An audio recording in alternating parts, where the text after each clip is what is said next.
Epstein got a sweetheart deal in 2006, right? And the U.S. attorney for the whatever it was, the Southern District, the Central District of Florida, whatever it was, I guess it was the Central District, has said, this is Acosta, who became labor secretary in Trump's first term, said that he was ordered to give this sweetheart deal. Okay, so where do orders come? Who's the only person in the system there who can order a U.S. attorney to do something? That's the Attorney General. Well, the Attorney General was Alberto Gonzalez, who didn't brush his hair in the morning without permission from the president or the vice president, right? He was like legendary for his powerlessness and ill suiting for the position. So was it Bush? Was it Cheney? Who was it that was close enough to Epstein that he would want to swoop in and save Epstein by giving him the sweetheart deal? Nobody's ever answered that question. And Acosta apparently genuinely doesn't know the answer. His order came down from the Attorney General. I think I believe him on that. Actually. I do too. I believe him. Because he said I was told he belonged to intelligence. Intelligence. That's the line. That was the word. He belonged to intelligence.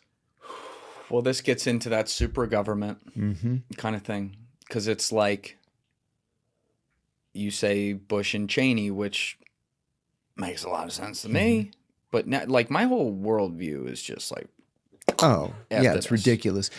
And so that's the strange dance in trying to go through this case. How do you find a way to go in with the raid, right? And hit all the cockroaches. Right. But not, accidentally sprayed in grandma's mouth at the same time. And this is where you run into that problem of statutes of limitations again.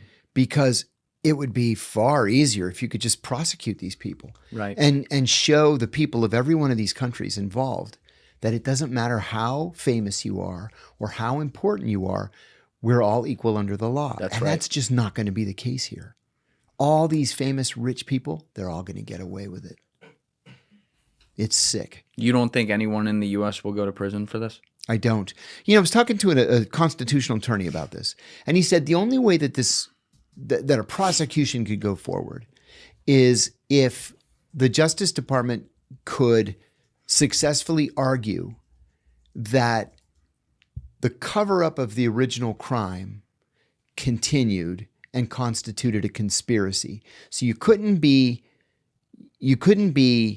prosecuted necessarily for the crime itself. You would be prosecuted for conspiracy to commit the crime. But he said even that is a stretch. What about all the stuff we're seeing, like in this latest tranche, where these things are occurring, but a lot of it, between 2011 and 2019? I would think there's not as if you were doing cannibal acts on kids in 2015, we would be able to prosecute that. In some cases, on the sex cases, the statute is 5 years, and so we've missed it. Which, you know what, may have been a part of the plan. Why didn't Joe fucking Biden release all this information? Thank you.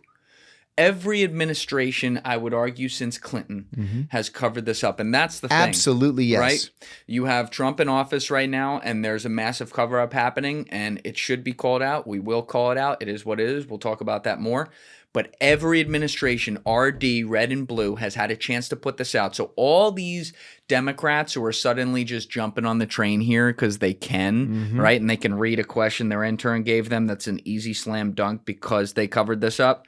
It's like, I have no energy for those people either. This is a systemic problem that has happened to where you're just at a point now where the Democrats are like, well, the Clintons are so far past time and they're so old. Yes. And, we can throw them under the bus. They ain't like that no more. Nobody cares anymore. Right.